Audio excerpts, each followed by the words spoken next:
Hello friends, I'm Mustafa. Welcome to my YouTube channel. तो friends, आज की वीडियो में हम जानेंगे कि क्रेडिट कार्ड में मिनिमम ड्यू क्या होता है। जनरली जब अपना क्रेडिट कार्ड आप यूज करते हो पूरे महीने, तो एक फिक्स डेट में इसका बिल जनरेट होता है। बिल जनरेट होने के बाद आपको 15 से 20 दिन मिलते हैं इसके ड्यू को क्लियर करने के लिए। फॉर द एग्जाम्पल, जैसे मेरा एक SBI का क्रेडिट कार्ड है, इसका हर महीने की 20 तारीख को बिल जनरेट होता है और अगले महीने की 9 या 10 को मेरे को इसको पे करना होता है। मीन्स कि मेरे को 45 से लेके 50 डेज का मेरे को टाइम मिल जाता है। तो जैसे ही आपका बिल जनरेट होता है, बिल जनरेट में आपने एक चीज नोटिस करी होगी, टोटल ड्यू के साथ आपने देखा होगा कि एक मिनिमम ड्यू भी लिखा होता है। तो मिनिमम ड्यू क्या होता है, कैसे कैलकुलेट होता है, क्या इसके फायदे हैं, क्या नुकसान है, क्या हमें भरना चाहिए, नहीं भरना चाहिए, इसको पे करने से क्या क्रेडिट कार्ड पे कोई इम्पैक्ट पड़ता है, अगर हमने मिनिमम ड्यू पे कर दिया तो क्या बाकी के अमाउंट पे क्या कोई इंटरेस्ट लगता है, मिनिमम ड्यू पे करने के बाद अगर हम क्रेडिट कार्ड को यूज करते हैं दोबारा, तो क्या हमें वही टाइम मिलेगा जो नॉर्मल हमें 45 से 50 दिन का टाइम मिलता है।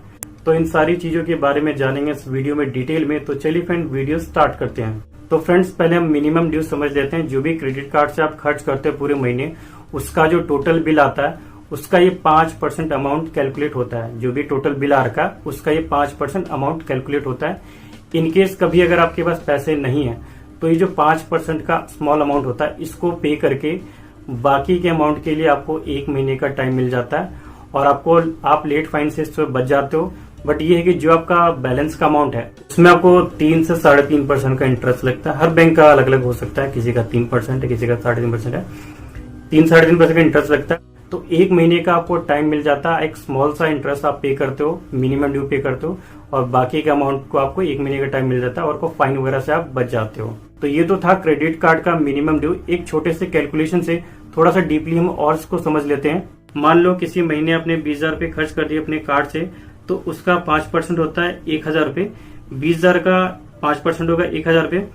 अगर आपकी कोई EMI चल रही है, मान लो आपकी EMI चल रही है 5,000 रुपए, तो आपका जो बिल बना है 25,000 रुपए का, ठीक है। तो इसमें 5,000 रुपए प्लस 1,000 रुपए, आपका जो मिनिमम ड्यू बनेगा 6,000 बनेगा। 5,000 एज इट इज रहेगा EMI वाला, उसमें कुछ एड ऑन नहीं होता। 1,000 आपका जो मिनिमम ड्यू बना है 20,000 के ऊपर, तो 1,000 प्लस 5,000, ये टोटल बनेगा मिनिमम ड्यू आपका 6,000 रुपए, ठीक है। तो 25,000 में से आपको 6,000 पे करना होगा। रिमेनिंग जो बचेगा 19,000 रुपए, ये आपको नेक्स्ट मंथ पे करना होगा। बट क्या है कि आपको जो 3 से 3.5% का जो इंटरेस्ट लगेगा, वो 25,000 के ऊपर लगेगा। फॉर द एग्जाम्पल हम 3% ही मान लेते हैं कैलकुलेशन के लिए।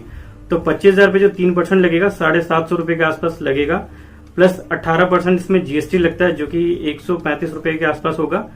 तो 750 रुपए प्लस 135 रुपए, टोटल आपको 85 रुपीज पे करना पड़ेगा। मतलब 885 रुपए आपको 19,000 के साथ में एक्स्ट्रा पे करना पड़ेगा अगले महीने।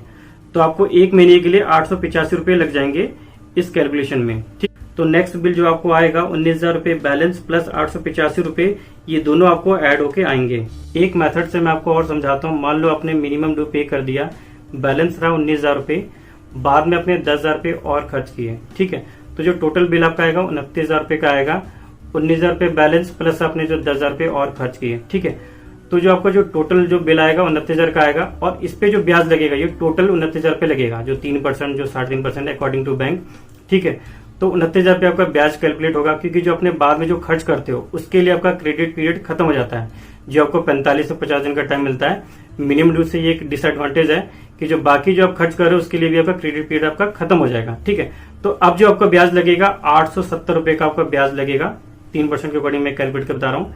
18% GST मान लो 156 रुपए हुआ। टोटल आपको 1,026 रुपए का आपको एक्स्ट्रा आपको अगले महीने आपको पे करना पड़ेगा।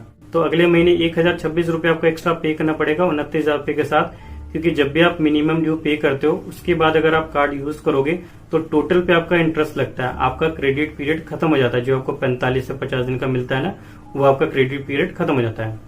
तो अगले महीने 1,026 रुपए एक्स्ट्रा पे करना होगा 29,000 रुपए के साथ। तो फ्रेंड्स, अब बात कर लेते हैं इसमें क्या फायदा है, क्या नुकसान है आपको।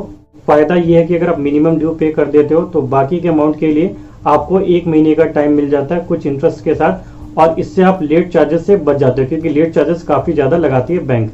नुकसान ये है मिनिमम ड्यू पे करने से कि जो बाकी का रिमेनिंग अमाउंट है, बैलेंस अमाउंट है, उस पे इंटरेस्ट ना लग के टोटल पे आपको इंटरेस्ट लगता है 3 से 3.5% का। जैसे मान लो अगर आपका बिल बना है 20,000 रुपए का, मिनिमम ड्यू बना है 1,000 रुपए का, तो आपको 19,000 पे इंटरेस्ट नहीं लगेगा, आपको टोटल 20,000 पे इंटरेस्ट लगेगा प्लस GST। फायदा ये कि हम लेट चार्जेस से तो बच जाते हैं, लेकिन हम जब मिनिमम ड्यू पे करते हैं उसके बाद अगर कार्ड हम यूज करते हैं तो उस पर इंटरेस्ट तो लगता है, प्लस जो हमें क्रेडिट पीरियड मिलता है 45 से 50 दिन का, वो हमारे लिए खत्म हो जाता है। तो ये इसका नुकसान है।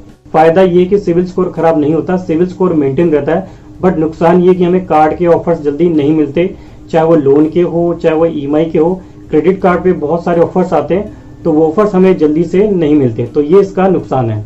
फायदा ये भी है कि अगर आप मिनिमम ड्यू पे कर देते हो तो कार्ड आपका एक्टिवेट रहेगा। बट नुकसान ये है कि अगर आपका कार्ड एक्टिवेट रहेगा तो कार्ड आप यूज करोगे, यूज करने के बाद भी आपको उस पर इंटरेस्ट के साथ साथ आपका जो क्रेडिट पीरियड होता है 45 से 50 दिन का, वो आपका क्रेडिट पीरियड खत्म हो जाएगा, उस पर भी आपको इंटरेस्ट देना पड़ेगा। तो ये इसका नुकसान है। फायदा ये भी है कि अगर आपको पता है कि अगले महीने पैसे आ जाएंगे तो आप ईएमआई कराने से बच जाते हो। आपको 3 से 3.5% का छोटा सा इंटरेस्ट देना पड़ता है और आपको 1 महीने का टाइम मिल जाता है। क्योंकि अगर आप ईएमआई कराओगे तो ईएमआई के कंपैरिजन में काफी हाई इंटरेस्ट है। आपको 16% से लेकर 24% तक का आपको इंटरेस्ट देना पड़ता है। अगर आप इस तरह से करते हो तो आपको 3 से 3.5% का आपको ब्याज देना पड़ेगा। 1 महीने का आपको बड़ा आराम से टाइम मिल जाएगा। नुकसान ये है कि अगर आप बार बार मिनिमम ड्यू पे करते हो तो ये आपको ईएमआई से भी महंगा पड़ जाएगा। मैं आपको एक छोटे से कैलकुलेशन इसको समझाता हूँ। मान लो कि 20,000 रुपए का बिल है, इसका मिनिमम ड्यू आया 1,000 रुपए, तो इस पे आप इंटरेस्ट जो पे करते हो 700 रुपए के आसपास इंटरेस्ट पे करते हो विद जीएसटी। पूरे साल भी अगर आप ऐसे करते हो तो 12 × 7 तो आपको 8400 मतलब की 8400 रुपए आपका एक्स्ट्रा जाएगा पूरे साल का। इस 8400 रुपए का आप कैलकुलेट करोगे तो आपका 35 से 40% एक्स्ट्रा चला गया, जो कि ईएमआई के कंपैरिजन में कहीं ज्यादा है। आपने 20,000 रुपए के लिए 8400 रुपए एक्स्ट्रा दे दिया पूरे साल का। फ्रेंड्स, ये थी कुछ इंपॉर्टेंट चीजें क्रेडिट कार्ड के मिनिमम ड्यू के बारे में। अगर आपको लगता है कि 1-2 महीने में पैसे आ जाएंगे तो आप मिनिमम ड्यू कर सकते हो। अगर आपको लगता है कि 2-4-6 महीने पैसे नहीं आएंगे तो मिनिमम ड्यू पे ना करके आपको इसका ईएमआई करा लेना चाहिए। तो फ्रेंड्स, उम्मीद करता हूँ कि वीडियो आप लोगों को अच्छा लगा होगा। अच्छा लगा तो प्लीज लाइक करके जरूर बताइएगा। इसके रिगार्डिंग अगर आपको कोई भी कंफ्यूजन या डाउट्स है तो मुझे आप कमेंट बॉक्स में लिख के पूछ सकते हो। इसे आप अपने व्हाट्सएप पे ग्रुप में शेयर कीजिए, हो सकता है कि किसी के लिए वीडियो बहुत ज्यादा इंपॉर्टेंट हो। Thank you so much for watching this video.